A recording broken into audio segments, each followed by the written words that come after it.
Well, this week we learned someone at Texas State University was diagnosed with tuberculosis.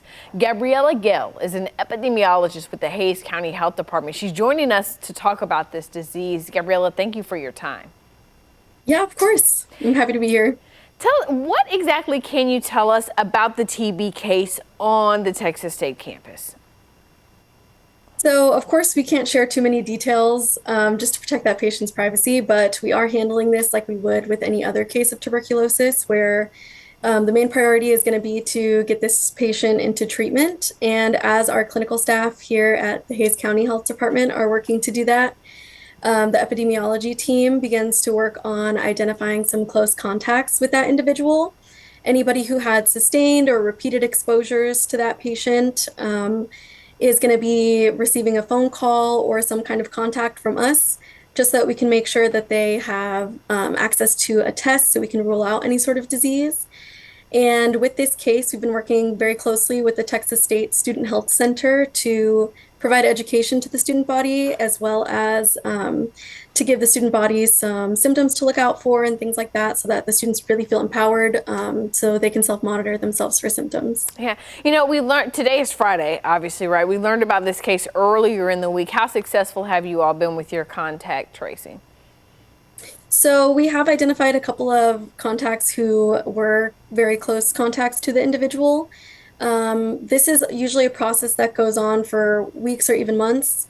We work really diligently to re-interview the patient as well, so that in case, you know, the first day that we ask them our first couple of questions, they may remember some things later on.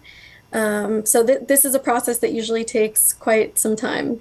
Right. Now, you mentioned that you all are telling the students at Texas State about symptoms and things to look out for. Share some of that information with us. The three main symptoms that people should be looking out for is a cough that's persisting for longer than 3 weeks, as well as chest pain and any sort of cough where they're coughing up blood or phlegm.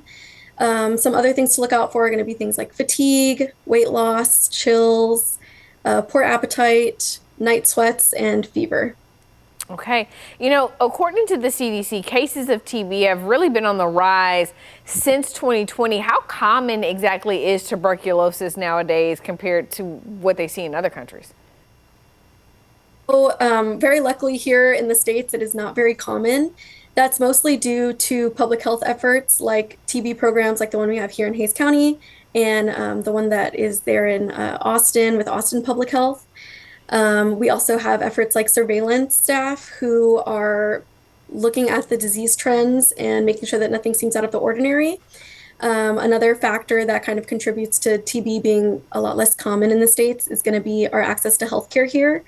In comparison to other countries, for example, the US in 2022 reported about 8,000 cases of tuberculosis, whereas some other high incidence countries report millions of cases a year.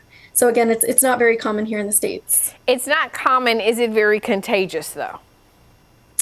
When it comes to being contagious, somebody would have to have repeated and sustained exposure with a person who has TB disease. And that's also exposures that last for many hours a week. So it can be contagious, but you really do have to be spending a lot of time with somebody who has tuberculosis. Okay. Important work that you all are doing. Epidemiologist Gabriela Guel with the Hays County Health Department. We thank you so much for your time today. Of course. Thank you.